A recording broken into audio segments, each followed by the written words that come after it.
ಸರ್ಕಾರದ ವಿರುದ್ಧ ಮೃತರ ಕುಟುಂಬಸ್ಥರು ಆಕ್ರೋಶವನ್ನು ವ್ಯಕ್ತಪಡಿಸ್ತಾ ಇದ್ದಾರೆ.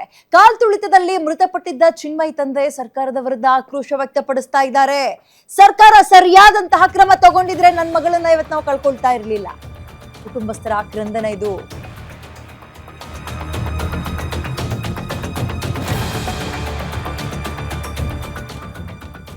ಸರ್ಕಾರ ಸರಿಯಾದಂತಹ ಕ್ರಮಗಳನ್ನ ತಗೊಂಡಿದ್ರೆ ಇವತ್ತು ನನ್ನ ಮಗಳನ್ನ ನಾನು ಕಳ್ಕೊಳ್ತಾ ಇರಲಿಲ್ಲ.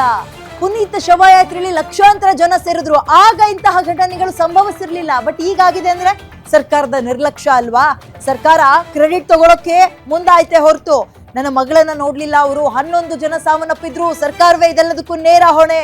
19 ವರ್ಷ ಸಾಕಿ ಸಲಹಿದ್ದ ನನ್ನ ಮಗಳನ್ನ ಇವತ್ತು ನಾನು ಕಳ್ಕೊಂಡಿದ್ದೀನಿ, ಇದಕ್ಕೆ ಸರ್ಕಾರವೇ ನೇರ ಹೊಣೆಯನ್ನ ಹೊರಬೇಕು ಅಂತ ಮಗಳನ್ನ ಕಳ್ಕೊಂಡಂತಹ ತಂದೆ ಆಕ್ರೋಶವನ್ನ ಮತ್ತು ಕಣ್ಣೀರನ್ನ, ಸಂಕಟವನ್ನ ವ್ಯಕ್ತಪಡಿಸ್ತಾ ಇದ್ದಾರೆ. 19 ವರ್ಷ ಸಾಕಿ ಸಲಹಿ ಮಗಳು ಈಗ ತಾನೇ ಓದು ಮುಗಿಸಿ ಒಂದು ಒಳ್ಳೆ ಕೆಲಸವನ್ನ ತಗೊಂಡಿದ್ಲು, ಇನ್ನೇನು ಆಕೆಯನ್ನ ಕನ್ಯಾದಾನ ಮಾಡಬೇಕು ನಾನು ಅಂತ ಸಾವಿರಾರು ಕನಸನ್ನ ಕಂಡಿರ್ತಾರೆ ತಂದೆ ತಾಯಿ. ಬಟ್ ಇಂಥದ್ದೊಂದು ದುರ್ಘಟನೆಯನ್ನು ಅವರು ಕನಸು ಮನಸ್ಸಲ್ಲೂ ಎಣಿಸಿರ್ಲಿಲ್ಲ. ಮತ್ತು ಇದೆಲ್ಲದಕ್ಕೂ ನೇರ ಹೊಣೆ, ಇದು ಆಕಸ್ಮಿಕ ಸಾವಲ್ಲ, ಇದು ಕೊಲೆ. ಇದು ಹೊಣೆಯನ್ನ ಸರ್ಕಾರವೇ ಹೊತ್ಕೊಳ್ಬೇಕು. ಎಷ್ಟೆಷ್ಟೋ ಸಂದರ್ಭಗಳಲ್ಲಿ ಲಕ್ಷಾಂತರ ಜನ ಸೇರಿದಾಗ ನೀವು ಹ್ಯಾಂಡಲ್ ಮಾಡಿಲ್ವಾ? ಇಲ್ಲಿ ಯಾಕೆ ಆಗ್ಲಿಲ್ಲ? ನೀವು ಕರೆದಿದ್ದಕ್ಕೆ ನನ್ನ ಮಗಳು ಹೋದ್ಲು, ಬಂದ್ಲು, ಕಾರ್ಯಕ್ರಮವನ್ನ ನೋಡ್ಬೇಕು ಅಂತ. ಬಟ್ ಇವತ್ತು ಹೆಣವಾಗಿ ಬಂದಿದ್ದಾಳೆ ಮನೆಗೆ.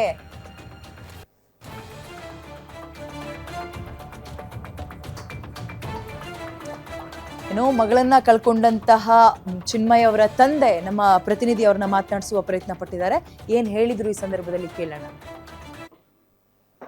ನಮಸ್ತೆ ವೀಕ್ಷಕರೇ, RCB ಕಪ್ ಗೆದ್ದಂತಹ ಸಂದರ್ಭದಲ್ಲಿ ವಿಜಯೋತ್ಸವ ಕರ್ನಾಟಕದಲ್ಲಿ ಮಾಡಬೇಕು ಅನ್ನುವಂತಹ ಕಾರಣಕ್ಕೆ ಯಾರದೋ ನಿರ್ಲಕ್ಷ್ಯಕ್ಕೆ 11 ಜನ ಅಮಾಯಕರು ಬಲಿಯಾಗ್ತಾರೆ.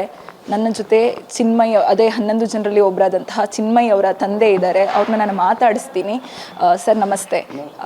ಚಿನ್ಮಯ್ ಅವ್ರ ತಂದೆ ನೀವು. ಚಿನ್ಮಯ್ ಅವರು RCB ವಿಜಯೋತ್ಸವಕ್ಕೆ ಹೋಗಿದ್ರು. ಹೋಗುವಾಗ ನಿಮ್ಗೆ ಏನಾದರೂ ಹೇಳಿ ಹೋಗಿದ್ರೆ? ಯಾರ ಜೊತೆ ಸೇರಿ ಹೋಗಿದ್ರು, ಏನಾದರೂ ಗೊತ್ತಿಲ್ಲ? ಇದರಲ್ಲಿ ಮೇನ್ ಆಗಿ ನನ್ನ ಮಗಳು ಕ್ರಿಕೆಟ್ ಫ್ಯಾನೇ ಅಲ್ಲ. First of all she is not A cricket fan. ಅವಳು ನಾರ್ಮಲ್ ಫಸ್ಟ್ ಇಯರ್ ಇಂಜಿನಿಯರಿಂಗ್ ಓದ್ತಾ ಇದ್ಲು, ನಾರ್ಮಲಾಗಿ ಹೋಗಿದ್ದಾಳೆ. 2 ಗಂಟೆಗೆ ಫೋನ್ ಮಾಡಲಿದ್ದು, ನಾವೀಗ ಹೋಗ್ತಾ ಇದ್ದೀವಿ ಅಂತ. ಕಾಲೇಜ್ಗೆ ಬಂದು ಅಲ್ಲಿಂದ ಹೋಗಿದ್ದಾರೆ. ಇದು ಸಿಲ್ಕ್ ಇನ್ಸ್ಟಿಟ್ಯೂಟಿಂದ ಹೋಗಿದ್ದಾರೆ ಎಲ್ಲರೂ. ಆಮೇಲೆ ಅಗೇನ್ 3 ಗಂಟೆಗೆ ನನಗೆ ಪುನಃ ಕಾಲ್ ಮಾಡಿದ್ದಾಳೆ. ಇಡೀ ಮೆಟ್ರೋದಲ್ಲಿ ನಾವು ಮಾತ್ರ ಇದ್ದೀವಿ, ಇನ್ಯಾರು ಇಲ್ಲ ಅಂತ. ಆಮೇಲೆ 4:15 ಮೇಲೆ ಯಾವ ಫೋನ್ ನಂಗೆ ಬರಲಿಲ್ಲ, ನಾನು ಟ್ರೈ ಮಾಡ್ತಾನೆ ಇದ್ದೆ. ಆಮೇಲೆ 5:30 ಗಂಟೆಯಿಂದ ಡೈರೆಕ್ಟಾಗಿ ಮಣಿಪಾಲ್ ಹಾಸ್ಪಿಟ್ಲಿಂದ ಲೇಡಿ ಡಾಕ್ಟರ್ ಫೋನ್ ಮಾಡಿದ್ರು ನನಗೆ, ಈ ಥರ ಡೆತ್ ಆಗಿದೆ ಅಂತೇಳಿ. ಡಾಕ್ಟ್ರ್ ಕಡೆನೇ ಬಂದಿದೆ ನನಗೆ. ಸರ್, ಅವರು ಈ ಥರ ವಿಷಯ ಗೊತ್ತಾಯಿತು ಆ್ಯಂಡ್ ಈಗ ಅವ್ರ ಕಾರ್ಯ ಎಲ್ಲ ಮುಗಿದಿದೆ. ಆ್ಯಂಡ್ ಇದಕ್ಕೆ ಸರ್ಕಾರ ಒಂದಿಷ್ಟು ಜನ ಪೊಲೀಸ್ನವ್ರನ್ನ ಹೊಣೆ ಮಾಡಿತು, ಒಂದಿಷ್ಟು ಅಧಿಕಾರಿಗಳನ್ನು ಹೊಣೆ ಮಾಡಿ ತಲೆದಂಡ ಮಾಡಿತು. ನಿಮಗೆ ಈ ಸರ್ಕಾರ ತೆಗೆದುಕೊಂಡಂತಹ ನಿರ್ಧಾರ ಏನು ಅನಿಸುತ್ತೆ ಸರ್ ನಿಮಗೆ? ನೋಡಿ, ಈಗ ಆಗಿರೋದು ಒಂದು ಕ್ಲಬ್ ಅಷ್ಟೇ, ಇದೇನು ಅಂತಾರಾಷ್ಟ್ರೀಯ ಪ್ಲಾನ್ ಅಂತ ಕ್ರೇಜಿಯಲ್ಲಿ ಮಕ್ಕಳು ಹೋಗಿ ಒಪ್ಕೊಂಡು. ಆದರೆ ಮುಂಜಾಗ್ರತಾ ಕ್ರಮ ಯಾವುದು ತೊಗೊಳ್ಳೋದು ಈ ಥರ ಮಾಡಿದರೆ ಈ ಥರ ಆಗುತ್ತೆ. ಇದಕ್ಕೆ ನಾನು ಒಳ್ಳೆಯ ಉದಾಹರಣೆ ಕೊಡ್ತೀನಿ. ಪುನೀತ್ ರಾಜ್ಕುಮಾರ್ದು ಶವಯಾತ್ರೆ ಆಯಿತು, ಎಷ್ಟು ಲಕ್ಷ ಜನ ಏನಾದರೂ ಡ್ಯಾಮೇಜ್ ಆಯಿತಾ? ಸರ್ಕಾರ ಒಪ್ಕೋಬೇಕು ನಮ್ಮದೇ ತಪ್ಪು ಅಂತ. ಅದನ್ನು ಬಿಟ್ಟು ಅವ್ರ ಮೇಲೆ ಇದ್ರ ಮೇಲೆ ಹಾಕೋದು ಅದು ಯಾವತ್ತೂ ಸರಿಯಾದ ಕ್ರಮ ಅಲ್ಲ. ಇನ್ನೂ ಹೆಚ್ಚಿನ ವಿಷಯ ಏನಂತಂದರೆ ಸರ್, RCBಗೆ ಎಷ್ಟು ಲಕ್ಷಗಟ್ಟಲೆ ಜನ ಫ್ಯಾನ್ಸ್ ಇದ್ದಾರೆ, ಎಷ್ಟು ಕೋಟಿಗಟ್ಟಲೆ ಫ್ಯಾನ್ಸ್ ಇದ್ದಾರೆ. ಆ್ಯಂಡ್ ಆ ಕಪ್ಪು ಗೆಲುವಿಗೋಸ್ಕರ ಎಷ್ಟೋ ಜನರು ಕಾಯ್ತಾ ಇದ್ದಾರೆ ಅನ್ನೋ ವಿಚಾರ ಪ್ರತಿಯೊಬ್ಬರಿಗೂ ಗೊತ್ತಿತ್ತು. ಹಾಗಾಗಿ RCB ಕಪ್ಪು ರಾತ್ರಿ ಗೆದ್ದ ತಕ್ಷಣ ಬೆಳಿಗ್ಗೆ ಅದರ ವಿಜಯೋತ್ಸವ ಅವಶ್ಯಕತೆ ಇಲ್ಲ ಅಂತ ಏನಾದರೂ ಅನಿಸುತ್ತಾ ಸರ್ ನಿಮಗೆ? ಅದೇ ಹೇಳಿದ್ದು. ಈಗ ಪೊಲೀಸ್ ಡಿಪಾರ್ಟ್ಮೆಂಟ್ ನನಗೆ ಗೊತ್ತಿದ್ದಾಗ ಏನು ಹೇಳಿದ್ದಾರೆ, ಅದು ಬೇಡವಾಗಿತ್ತು ನಮಗೆ, ನಮ್ಮ ಟೈಮಲ್ಲಿ ನೀವು ಮಾಡಬೇಕಿತ್ತು. ಇವರು ಮಾಡದೆ ಹೋದರು. ನೋಡಿ, ಈಗ 11 ಜನ ಪ್ಲೇಯರ್ಸ್ ಆಡಿದ್ದಾರೆ, 11 ಜನ ಸತ್ತೋಗಿದ್ದಾರೆ. ಒಬ್ಬೊಬ್ಬರಿಗೆ ಒಬ್ಬೊಬ್ರು ಅಷ್ಟೇ, ಕರೆಕ್ಟಾ? ಒಬ್ಬೊಬ್ರಿಗೆ ಒಬ್ಬೊಬ್ರು, ಎಲ್ಲರೂ ತೊಗೋಬೇಕು ಅದನ್ನು. 11 ಪ್ಲೇಯರ್ಸು 11 ಸತ್ತೋಗಿದ್ದಾರೆ. ಇನ್ನೂ ಎಷ್ಟು ಜನ ಇಂಜುರೀಸ್ ಇದ್ದಾರೆ ಅಂತ ನನಗೆ ಗೊತ್ತಿಲ್ಲ ಅದ್ರ ಬಗ್ಗೆ. ನೀವು ಹೇಳಿದಾಗಿನೇ 11 ಜನ ಸತ್ತೋದ್ರು, ಸಾಕಷ್ಟು ಜನ ಇಂಜುರೀಸ್ಗಳಾದರು, ಗಾಯಾಳುಗಳಿದ್ರು. ಆದರೆ ಸರ್ ಏನು ಅಂತಂದರೆ ಇದೇ ಘಟನೆ ಬೇರೆ ಒಂದು ರಾಜ್ಯದಲ್ಲಿ ಸೂಪರ್ ಸ್ಟಾರ್ ಅಲ್ಲು ಅರ್ಜುನ್ ಅವರು ಹೋದಾಗ ಇಂಥದೇ ಒಂದು ಘಟನೆ ನಡೀತು. ಒಂದು ಮಹಿಳೆ ಅದಕ್ಕೆ ಬಲಿಯಾದಾಗ ಪೊಲೀಸ್ನವರು ಅಲ್ಲು ಅರ್ಜುನ್ ಅವ್ರನ್ನ ಅರೆಸ್ಟ್ ಮಾಡುವಂಥ ಕೆಲಸ ಮಾಡಿದ್ರು. ಆದರೆ ಇಲ್ಲಿ ಯಾರನ್ನ ಅರೆಸ್ಟ್ ಮಾಡಬೇಕು ಅನ್ನೋ ಪ್ರಶ್ನೆ ಮೂಡುವಷ್ಟರಲ್ಲಿ ಪೊಲೀಸ್ನವ್ರನ್ನೇ ಕೆಲಸದಿಂದ ತೆಗೆದಿದ್ದಾರೆ, ಅವ್ರನ್ನ ಸಸ್ಪೆಂಡ್ ಮಾಡಿದ್ದಾರೆ.